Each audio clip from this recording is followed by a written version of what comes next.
Hey guys, welcome back to the channel. In this video, I'm going over 10 key lessons in personal finance that have transformed my life, and I think that they will transform yours as well, as long as you put them into place. So let's waste no time here and get into personal finance lesson number 1, which is that delayed gratification is crucial to everything. If you can resist the temptation of an immediate reward, then usually your payoff will be a lot greater later on in life. This happens often in the investing world. So let's say you invest in the stock market. If you buy and hold for a very long time, let's say 10, 30, or even 50 years, the bigger and bigger your gains are going to be. It's the same reason why so many financial experts recommend not touching your savings or your 401k, because they know that if you have your money in one of those accounts, the longer that it has to compound, it usually is better for your retirement. In terms of everyday purchases, delayed gratification can be boiled down to a simple phrase, which is that if you can't buy it twice, don't buy it. So hopefully that phrase is pretty self-explanatory, but if you can buy an item twice, then that probably means you're in a pretty good financial position in order to buy that said item. For example, let's pretend you want to buy something worth $500, so maybe a new Xbox or PS5,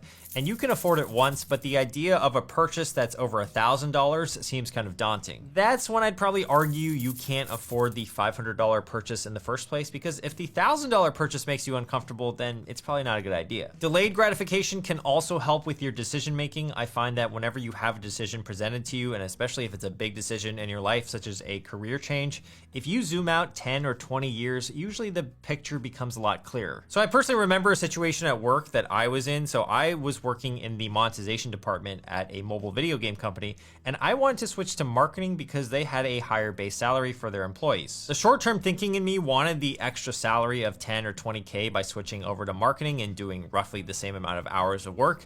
But the idea was like, okay, if I zoom out 10 or 20 years, I didn't really want to be doing marketing in 20 years. So it really didn't make any sense for me. So if you can combine long-term thinking and delayed gratification, that's when I think you become unstoppable in life. Personal finance lesson number 2 is to track 3 numbers. I like to call them the big 3, and those 3 numbers are your expenses, your savings rate, as well as your net worth. I find that if you're able to track these 3 numbers and make improvements to them over time, your personal financial position will just get better and better, and there's no doubt in my mind that you will become financially free. When it comes to your expenses, the first thing you want to track are your fixed expenses, so things like your transportation, your housing, your utilities and healthcare insurance, etc. And you want to make sure that as a percentage of your income, it's not making up more than 50 to 60%. If they are larger than 60% of your income, that's when things get a little bit dicey, and you might not have enough money in your other parts of your budget for things like discretionary expenses or even savings and investments. When it comes to discretionary expenses, I like to keep my personal expenses in check, so I do that by tracking everything that I spend, and then I just have frequent check-ins throughout the month. Let's say your target spend per month is $1,500 in discretionary expenses.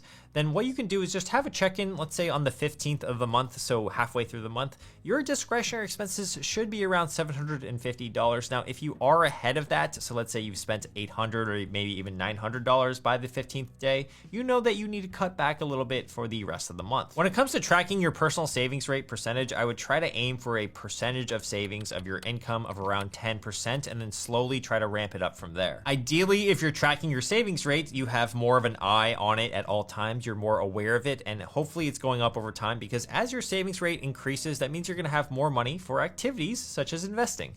Look at all this floor space. So We do aerobics in here. so many activities. Do step class. It's making my head spin how many activities we can do. Now, speaking of net worth, this is the last number that I like to track, and the whole idea of tracking it is mostly for peace of mind. I think it's a wonderful thing to track because it'll give you perspective on your financial life, and so sometimes I'll even look back to my expense tracker from, say, 2021 or 2020 and just see how much my net worth has grown over the years. If you'd like a link to my own net worth tracker, I actually made one a couple years ago and I made it completely free, so I will leave a link to that down below in the description. Personal finance lesson number 3 that transformed my life is that you don't actually have to invest in too many things. I see this situation a lot with some of my friends as well as my subscribers' investment portfolios, is that oftentimes people invest in way too many ETFs and way too many stocks for their own good. And oftentimes people think that they're doing a good job by investing in, let's say, 10 or 12 ETFs, but the thing is that usually they have overlapping holdings with one another. Like, for example, if you took ticker symbol VOO, which is Vanguard's S&P 500 ETF, and then you also bought VOE, which which is Vanguard's mid-cap value ETF, you can see that 92.1% of VOE's holdings are in VOO already. So while you think you could be diversifying your portfolio by investing in a bunch of ETFs, you could actually be doing the opposite and probably doing more harm than good. Most index tracking ETFs are super simple and very well diversified, so oftentimes you just need 1, 2, or maybe even maximum of 3.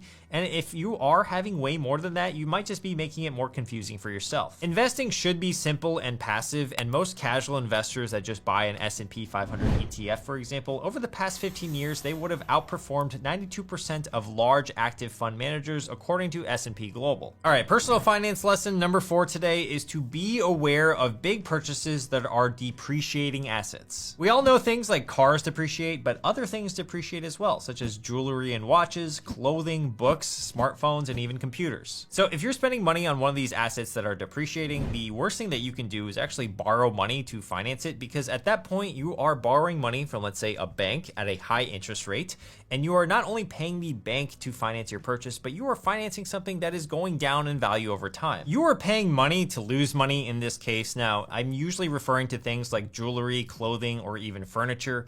I mean, when was the last time you bought, let's say, a new couch? It was $2,000, but then only 3 years later, you throw it up on Facebook Marketplace. It's selling for $200. You just lost $1,800 on your purchase, plus the fact they might not even actually come to pick it up. Have you ever talked to somebody on Facebook Marketplace? They literally say they're coming, then they ghost you. It's a whole emotional roller coaster. All right, enough with Facebook Marketplace. Let's get into personal finance lesson number 5, which is that if you invest for more than 20 years, it should typically yield positively. In the infamous blog post from the website of Dollars and Data, there's a really strong argument as to why the retail investor should stay invested over a long period of time. He points out that as stocks get more expensive, so he's using the PE ratio to gauge whether a stock is expensive or not, but essentially as the PE ratio goes up, their future returns generally decrease. And this kind of makes sense. Like if you buy an overvalued stock, it probably won't return as high as if you bought an undervalued stock. And you can see here that as PE ratios increase, so as stocks get more expensive, there's a negative correlation here with your returns for the next 5 years. There are more red dots in the 30 to 40 PE range than the 10 to 20 range, so red represents a negative return for the next 5 years. But the fascinating thing here is that as long as you hold for a longer period of time, you can see that as the years pass by, 5, 10, 15, 20, 25, etc., the number of red dots slowly decreases. The author states that, quote, over any 20-year period, US stocks have had no real negative returns when including dividends, and over a 30-year period, the returns have generally converged despite some dispersion. So he's basically telling us that if we want to accumulate our wealth no matter what, we should just keep buying into the stock market. As long as our holding period can be longer than 20 years, it's unlikely that we're going to lose money. Oftentimes, people think that the stock market is overvalued and then they end up not investing into the market at all. The author used a really excellent example to drive this home in his blog post. So for example, if you search stock market overvalued 2012 and you put that into Google, there are many articles that will come up detailing what investors believed at the time, which was that the market was overpriced by 50%. But if you look at this graph from the S&P in 2012, it was trading for around the 1400-ish levels. And if you had believed it was overpriced back then, you would have missed out on some serious gains over the past 10 years. Personal finance lesson number 6 is that saving money is very important, yes, but at the beginning, it's the most important. Something that's not so obvious to people is that they think that making money has to do with how good their investments do or how good their business venture does. But when you don't have that much to your name, what you should actually be doing instead is relentlessly saving, so saving very aggressively. And the whole idea of this is that you want to build up an initial nest egg so that it can compound for you later on, and then your money can make money on itself. So famously, the first 100K will probably be more comprised of savings rather than investment returns. So if we actually look at this calculator from the 4 Pillar Freedom blog, you can see that right here. If you save $13,000 a year for 6 years and you're able to attain a 7.5% return on your savings, you will have $101,000 after 6 years. But guess what? 77% of that 101K will be comprised of savings. In another case, let's say you have 10K per year that you're saving and you're averaging an even higher return, so 10% on your money.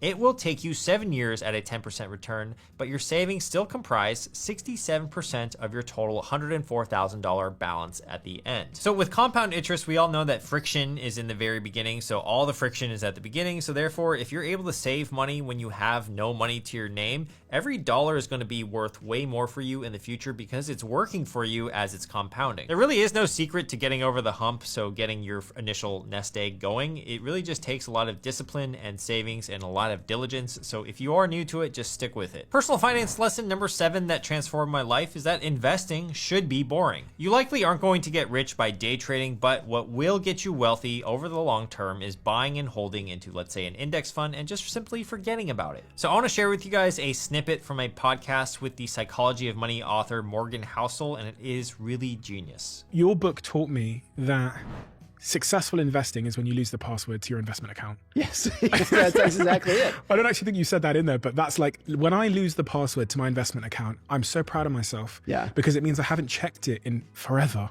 And I think this is really true. Like, we should be aiming to forget our investment account passwords so long as we are well diversified in our total investing portfolio. If you are invested for the 10, 20, or even 30-year time horizon and beyond, the best thing that you can do is just to hold and continue to dollar cost average into those investments. So that means continue contributing and investing. This strategy is boring and average, I get it, but listen in on this next quote from the same podcast on why you shouldn't try to beat the market and try to just aim for average returns. I think it's extremely hard to beat the market, and very few people will do it. But I think there are really smart people who can do it, and people who I know who I could invest with. The reason I don't is not because I don't believe it can be done. It's because the variable that I want to maximize for in my investments is endurance.